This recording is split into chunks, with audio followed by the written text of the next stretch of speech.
Olá pessoal, sejam bem-vindos ao meu canal Saúde Mental em Foco com Paul Carducho. Ao final do vídeo, se vocês quiserem, vocês podem compartilhar com outros amigos, fazer sugestões e comentários, que serão muito bem-vindos. Hoje nós vamos falar sobre instabilidade emocional e suas consequências na vida prática, na vida íntima, na vida com o seu próprio corpo, com a sua própria saúde desde do ponto de vista da psicanálise. A instabilidade, ela ganha uma importância à medida em que ela passa a atrapalhar a vida da pessoa, ou seja, passa a ser um sintoma que tem um caráter de compulsão, ou seja, que você não consegue controlar com o seu pensamento. Quando você se percebe, você já está novamente repetindo outra situação de instabilidade. Então, a instabilidade pode, né? A instabilidade emocional, né? Ela pode se expressar na sua vida de trabalho, na produção do seu trabalho. Ela pode se expressar nas suas relações íntimas. Ela pode se expressar nas suas relações amorosas e também com a sua saúde. Por exemplo, uma pessoa que passa a expressar a sua instabilidade na saúde, onde em certos momentos recorre a alimentos extremamente saudáveis, daqui a pouco abandona tudo e já está usando alimentos que fazem muito mal e de forma exagerada, realmente prejudicando a sua saúde. Então, não consegue manter um projeto, não consegue manter algo que tem um projeto mesmo de vida, né? Então, ela está sempre colocando metas e daqui a pouco abandona essas metas por motivos que muitas vezes nem ela sabe, ou às vezes até ela sabe o motivo, mas ela não sabe qual é a significação que causa aquele motivo, né? Então ela pode dizer, bem, eh, como eu não estou com um bom emprego e não tenho dinheiro, então eu fico sofrendo e daí não dá para fazer algumas coisas que trazem prazer, então eu me afogo na comida. Ou eu tenho que sair e beber. Então, essas justificativas, muitas vezes a pessoa sabe muito bem que ela está dando uma justificativa para si que não é convincente e que tem uma significação por trás disso que escapa a ela. E é por isso que ela, né, dá essa justificativa, porque nem ela mesma sabe por que que ela precisa fazer essa relação entre não ter um, um salário satisfatório com imediatamente desestabilizar os seus procedimentos com manter a sua saúde que ela projetou isso. Bem, primeira coisa é que para nós psicanalistas, a ideia de atacar o sintoma, por exemplo, quando o sintoma passa a ser a instabilidade também, isso passa a ser um sintoma, atacar ele imediatamente e tentar neutralizá-lo e acabar com esse sintoma é algo que seria muito ingênuo da parte de um psicanalista. Por quê? Porque esse sintoma, essa instabilidade tem uma razão. Ela está cumprindo uma função específica. Então, temos que considerar que antes de pensar, né, em acabar com o sintoma, precisamos tentar entender quais são as causas e os conflitos e as significações inconscientes que estão por trás do sintoma. O sintoma seria apenas uma camada manifesta que aparece, um reflexo do que está acontecendo dentro dela, dos conflitos, dos desejos não realizados, da, das angústias, das inibições psíquicas que inconscientes. Então tem uma razão muito específica.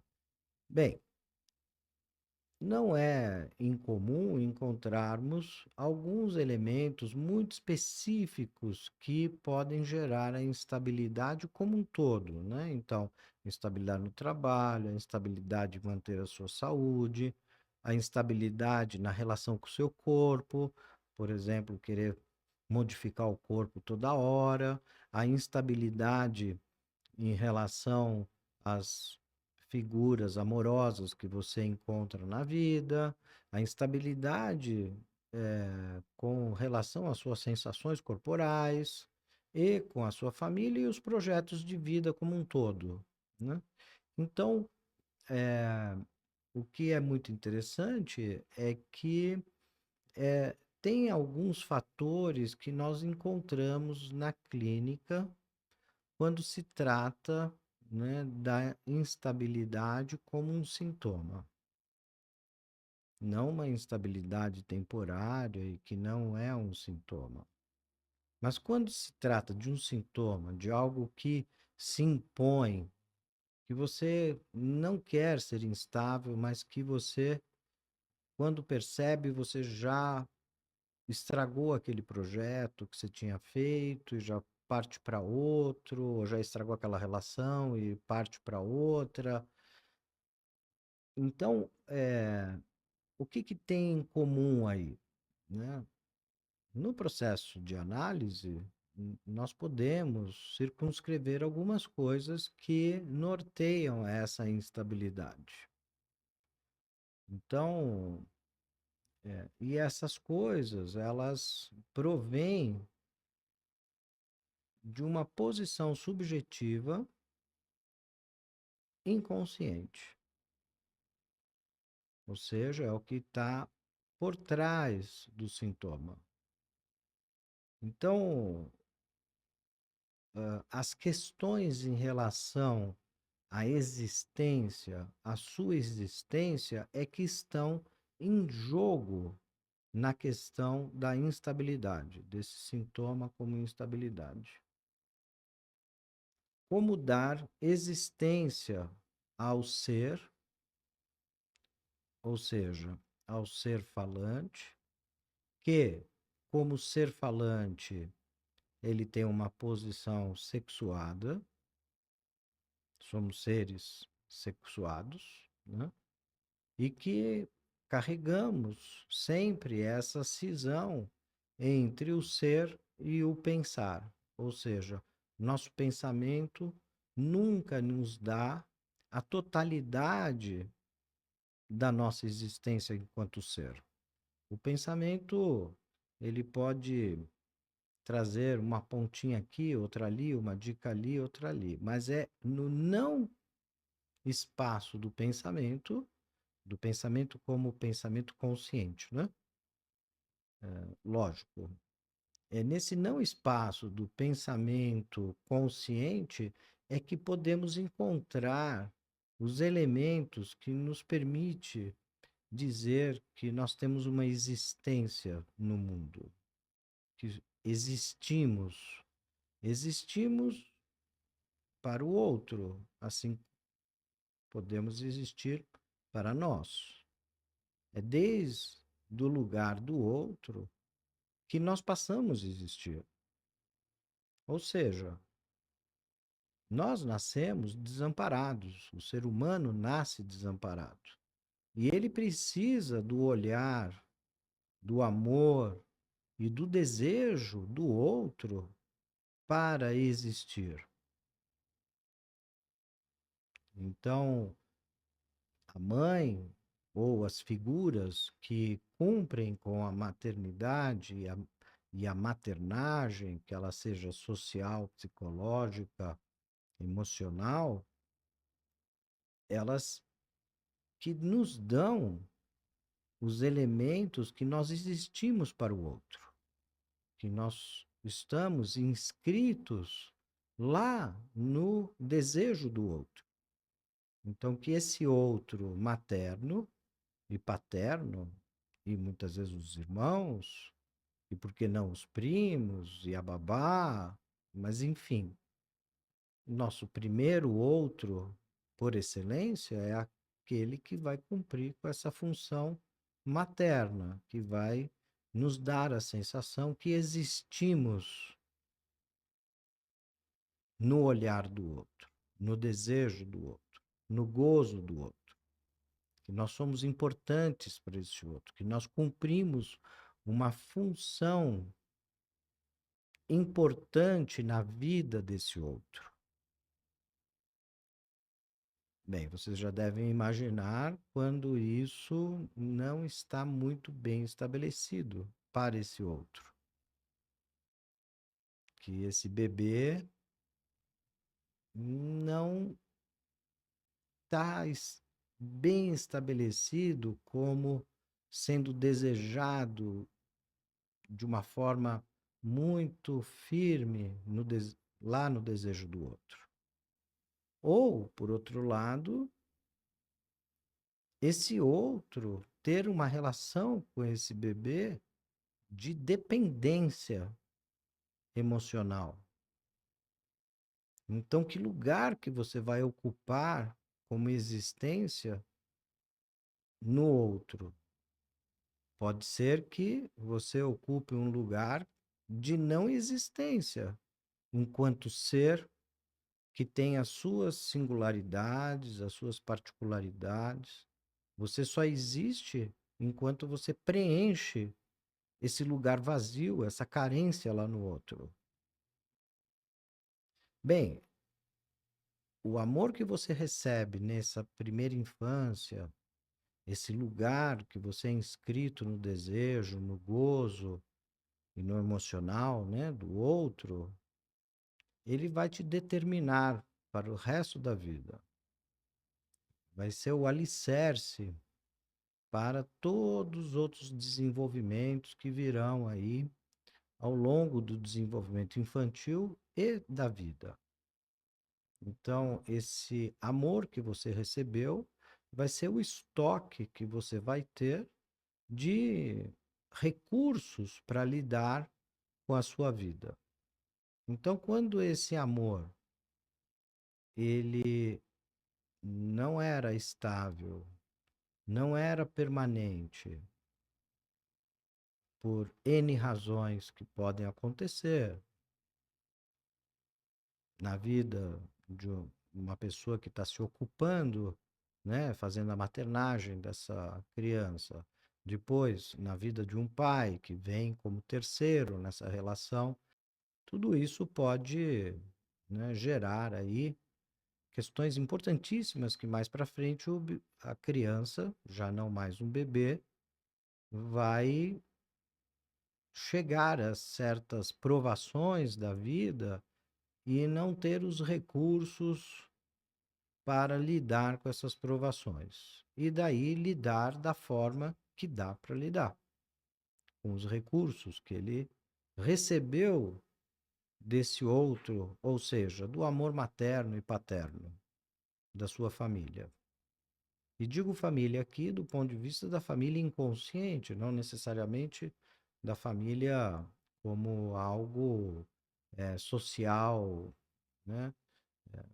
Então, a instabilidade vai poder se estabelecer aí a partir, né, desse campo de determinação do desejo do outro materno e paterno.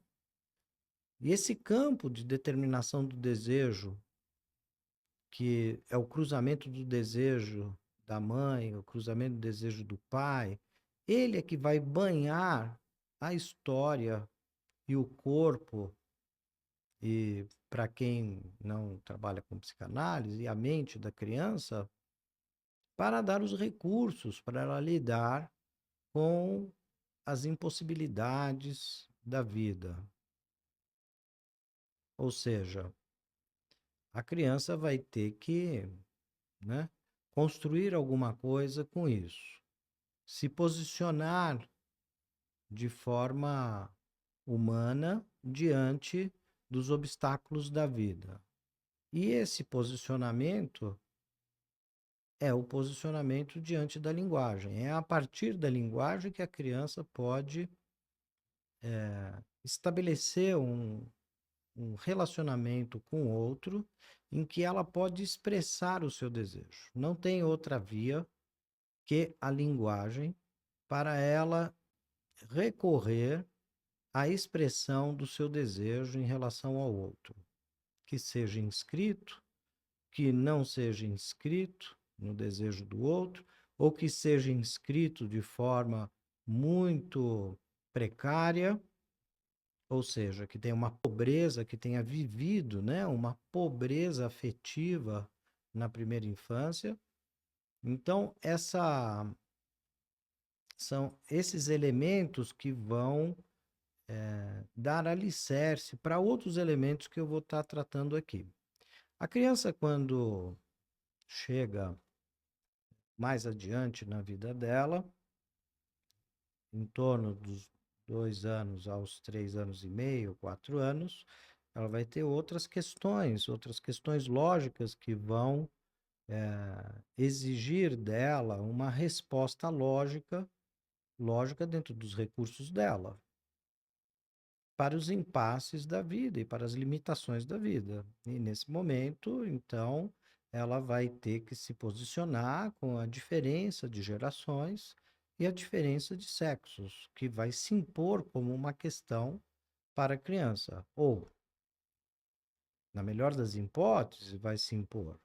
E como cada criança vai lidar com essa imposição da diferença de gerações e a diferença de sexo, bem, cada criança vai responder de uma maneira. E isso vai determinar uma posição muito específica dessa criança em relação à sua estrutura. Bem, qual é a questão estrutural que está em jogo? A questão estrutural que está em jogo é que, nesse momento, uma parte do que ela construiu como eu próprio, eu digo construiu para se tornar mais simples no senso comum, mas não é que ela constrói, né? É algo que é causado, tem causas que são inconscientes que vão, né, dar os fundamentos do eu para essa criança. Então, uma parte desse eu vai ter que ser, né, abdicada em pró dos ideais que vêm da própria vida, exigindo dela um posicionamento. Nesse momento, isso causa uma cisão nela. Ela tem uma perda de uma suposição de um eu completo, porque é uma suposição. Desde o início, esse eu nunca é completo, mas ela pode desenvolver, né, essa ideia, e as pessoas têm essa ideia de um eu completo, mas é só uma suposição, é um desejo, é uma vontade, né? Mas, de fato, isso nunca ocorreu. É uma fantasia. Então, ela vai ter que entrar em contato que isso é uma fantasia, que esse eu não é completo. E que ela vai ter que pagar esse preço de aceitar isso. Bem, a isso, né, nós, psicanalistas, nós falamos que a pessoa vai ter que se dar conta de que ela não tem um eu que domina todo o seu pensamento.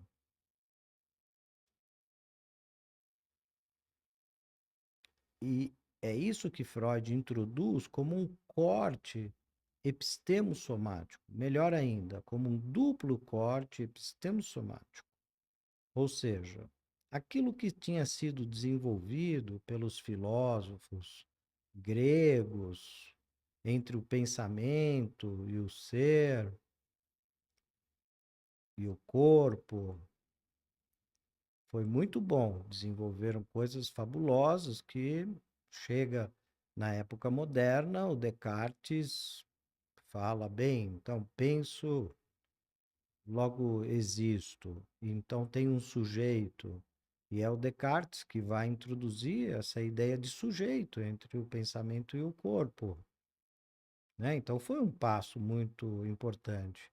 Só que um terceiro passo foi dado por Freud, mostrando que esse pensamento, esse sujeito que pode pensar e que o pensamento dá a totalidade do seu ser, o Freud diz: não, esse pensamento, esse sujeito que pode pensar, ele não consegue pensar tudo. O pensamento não pode pensar o próprio pensamento. Tem algo que lhe escapa. Ele não pode se auto-perceber. Tem uma questão que Freud se dá conta que ninguém tinha se dado conta, que o próprio pensamento não pode pensar o pensamento, que lhe escapa. Uma parte desse pensamento é perdido. Então, Freud dá um passo onde ele mostra que tem uma cisão, mas que as pessoas vão vivendo como se o pensamento é o que rege a totalidade do seu ser. Penso, logo existo, logo sou. Ou eu sou o que eu penso. Se quiserem dessa forma, fica até melhor no senso comum. Mas o Freud se dá conta de que no tratamento psicanalítico era extremamente importante que a pessoa entrasse em contato com essa parte do pensamento que lhe escapa e que ele aceitasse isso. A isso ele chamou, né, de inconsciente. E o Lacan chama de sujeito dividido, o eu dividido. Bem, então tem um eu dividido. Esse eu nasce a partir do outro, como eu vinha falando anteriormente, inscrito lá no campo do outro. Mas a psicanálise vai também mostrar a importância de que esse outro também seja concebido e aceito como também dividido, como também não totalizado. Bem, e o que que acontece? Acontece que com isso, a criança entrando em contato com isso, que o papai e a mamãe não são deuses, tem uma ferida. Então ele tem uma ferida que o seu eu não é totalizado e ele tem que aceitar. Depois ele tem uma outra ferida que papai e mamãe não são esses deuses, que eles não sabem tudo, né? Que eles também erram. E a partir disso, eles podem começar a questionar, então, qual é a diferença sexual? Então, que existem diferenças sexuais. Então, nem o eu é totalizado, nem o outro é totalizado, e é isso que vai possibilitar de entrar em contato com a diferença sexual simbólica, não concreta, mas simbólica. Por que que existe essa diferença sexual? Bem, mas na hora que ele entra em contato com isso, ele vai se perguntar, né? Mas então, e o que que é ser uma mulher? E o que uma mulher quer? Então, a questão da mulher é muito importante para o menino e para a menina, e cada um vai dar o seu modo de operar aí. A menina, ela já percebe desde os 4 anos que ela tem algo que atrai o olho do menino. Ela já dá várias provas disso. E o menino, bem, ele passa a ter orgulho de algo que ele tem, que ele supõe e que ele acredita que o outro não tem, por ser inferior, por ser menos que ele. E ele tem que considerar que não é uma questão de inferioridade e nem de menos, é uma questão que decorre da própria natureza que lhe escapa. Bem, então, diante disso, o que que acontece? Acontece que, muitas vezes, para o menino passa a poder, né, ter uma instabilidade e apresentar a instabilidade dele, porque essas questões não estão bem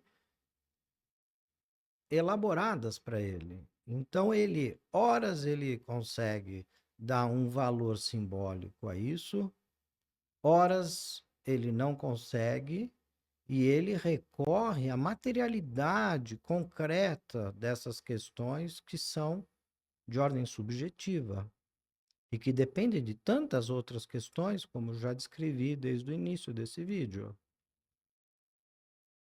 Então, é como se lhe faltasse recursos para se estabilizar numa posição simbólica da diferença sexual, que essa diferença é simbólica e não concreta. Bem, a gente vê um monte de casos na cultura, né? E na contemporaneidade, de ver como que as pessoas querem, né? Acham que vão dar uma forma concreta à sua sexualidade a partir do que ele pensa de si. Penso que eu sou tal coisa, portanto sou isso. Então, se ficasse só assim, poderia ser, né, algo que se estabilizaria numa relação de concretude dessa diferença sexual. Entretanto, nós vemos que, no caso do sintoma de instabilidade emocional, essa, essa questão não fica estável, ela fica, né, horas ele está de um jeito, horas ele está de outro, numa posição mais simbólica. Então, ele é tomado em certas situações a entender, bem, mas o que que as mulheres querem? E aí ele não consegue se responder. Ele consegue responder simbolicamente, mas não deu todas as voltas, né? A dupla volta no toro, como o Lacan vai falar. Mas, é, mas então ele não deu todas as voltas necessárias de uma forma lógica para elaborar a questão de o que uma mulher quer. Tampouco ele conseguiu responder a ele de uma forma lógica o que, o que é ser uma mulher. Então a gente às vezes pode ver que tem uma instabilidade causada, né, no ser humano em relação a coisas que parecem ser muito óbvias, mas não são. São questões subjetivas que diz respeito às posições da sexuação dessa pessoa, da formação da sexualidade, que não é sexo, é a sexuação, são as relações de amor, aonde eu descrevi esse amor que passa pelo outro, reconhecê-lo e fazer com que ele exista como ser para o outro, que vem de antes do nascimento, que é o campo de determinação do desejo dos pais. Desde a mamãe que brincava de ser mãe e do papai que brincava de ser papai, enfim, na infância, dito de forma muito grosseira aqui, claro, mas é mais para dar uma noção para quem não estuda psicanálise. Então, essas questões vêm desde a infância e se encontram na hora de colocar à prova mesmo a maternidade e a paternidade, e que isso tem influência sobre o bebê. Então, essas questões, elas vão estar em jogo na instabilidade emocional, né? Então, no caso das meninas, prevalece muito questões em relação a ela enquanto menina, enquanto mulher, o que que ela imagina ser uma mulher para o outro. E como que em certos momentos ela não consegue, né, deixar de recorrer a uma materialidade das figuras de mulher dentro de uma cultura e buscar algo que vai para além da própria do que é designado por uma sociedade, ou seja, algo ligado à subjetividade da feminilidade, para ela se posicionar em relação àquele homem desejado. Então é muito facilmente ela é seduzida a responder essa questão da feminilidade a partir de estigmas que ela absorveu daquela sociedade. Então, pode passar pela sedução sexual, pode passar pela sedução intelectual, pode passar pela sedução da maternagem, de se tornar uma mãe para o homem, né? Como se o homem precisasse de alguém que cuida dele. Ou seja, ela fica instável na sua posição subjetiva com o outro. No caso do menino, então, tem essas duas questões: o que uma mulher quer de um homem, o que deseja a mulher, e o que é ser uma mulher. A mulher também vai se questionar: bem, mas esse sujeito dividido, esse homem que tem um inconsciente, como que eu vou me posicionar para satisfazer nessa relação, ser uma parceira para ele também do ponto de vista inconsciente? Então, muitas vezes ela se vê, né, ligada com essa parceria, essa cumplicidade inconsciente, e de uma hora para outra, como isso não foi elaborado, não foi, não foram dadas todas as voltas lógicas, né, por algum motivo, ou porque ela não aceita essa ferida no seu eu, de que o eu não tem todas as respostas, não é um todo, né? Ou porque ela não conseguiu ainda dar todas as voltas, que o outro também não é totalizado, que também tem as suas faltas, suas perdas, sua, suas insuficiências. Então, como ela não deu todas essas voltas, ela pode ser capturada no momento de insatisfação na vida. Por exemplo, a pessoa está casada e eles estão muito satisfeitos e de repente morre um filho. O choque emocional faz ela regredir e ela regride a essa fase onde lhe era exigido uma posição subjetiva, mas ela não tinha elaborado. Então, aonde ali ela não consegue responder de forma simbólica, ela procura de forma imaginária, um imaginário concreto, porque nem todo imaginário é concreto, mas ela vai procurar no imaginário concreto do outro o que é ser uma mulher para esse outro, nos estigmas da sociedade, ou da religião, ou de uma ideologia partidária que pode existir, enfim, né? Ela procura esses estigmas concretos para tentar se posicionar ali aonde o sofrimento intenso que veio de fora, a morte do filho, gerou uma regressão nela que ela não consegue mais responder simbolicamente a, a essa exigência, né, do que é ser uma mulher para esse homem agora, que estava tudo bem,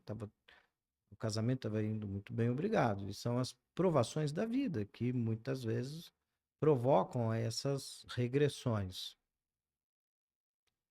Bem, essa instabilidade, a pessoa fica sempre sujeita a qualquer coisa que gera um sofrimento na vida atual dessa pessoa, ela poder regredir e construir um sintoma em torno disso. Então, na psicanálise, nós conseguimos, né, circunscrever de forma muito clara nesse sintoma de instabilidade, que seja em qualquer setor da vida dela, que essas questões não estão devidamente elaboradas para essa pessoa. E que a instabilidade não é uma questão de ser tratado com projetos de, de programação para a pessoa ou uma pedagogia que ensine ela a não se dispersar e não perder o tempo e não se trata disso. Às vezes isso até pode, essas dicas podem até surtir um efeito de deixá-la um pouco mais organizada em certas coisas, mas nós sabemos muito bem, e a clínica é soberana em, não, em nos ensinar de que, se ela força de forma pedagógica a eliminar em certos setores da vida dela a instabilidade, esse sintoma, ou com remédios, ou com uma pedagogia que ensine como, né, deixar de perder tempo em algumas coisas, como levar o projeto até o final, tudo mais, ela vai criar um outro sintoma, ou o sintoma pode voltar de forma muito mais intensa, a instabilidade ser ainda maior. E é lógico que a gente sabe que é uma questão também, né, do desenvolvimento da vida. E que essa instabilidade pode ir indo, e ser algo que perpassa a vida inteira com essa pessoa. Mas que nós, como psicanalistas, temos que estarmos muito atentos e não tentarmos retirar o sintoma, porque o sintoma tem uma função de espelhar para a gente o caminho, né? E a possibilidade de uma direção, de um tratamento, e de tratar essas questões tão importantes para essa pessoa. Então, retomando um pouquinho, essas questões que têm a ver com o quanto ela foi desejada e inscrita no desejo do outro quando ela era de fato desamparada, um bebê, uma criancinha, que são os recursos e o estoque, né, de recursos que ela vai ter para lidar com as provações da vida e os traumas da vida também. Depois, o aceitar que o seu eu não é totalizado, aceitar que o outro não é totalizado e, com isso, entrar nas questões da sexualidade, do que uma mulher deseja, o que é ser uma mulher, o que é se posicionar diante do desejo de um homem, quais são os recursos. Essas questões ganham um, uma importância fundamental na direção do tratamento desse tipo de sintoma. Bem, espero que eu tenha trazido uma certa luz sobre esse assunto tão importante, que é a instabilidade emocional. É óbvio que eu tive que fazer um recorte, não pude, né, falar de tudo que está em jogo, mas procurei trazer alguns elementos para que vocês possam pensar um pouco mais e aguardo vocês, né, suas perguntas, suas sugestões e compartilhe esse vídeo se você gostou com os seus amigos. Muito obrigado e até a próxima.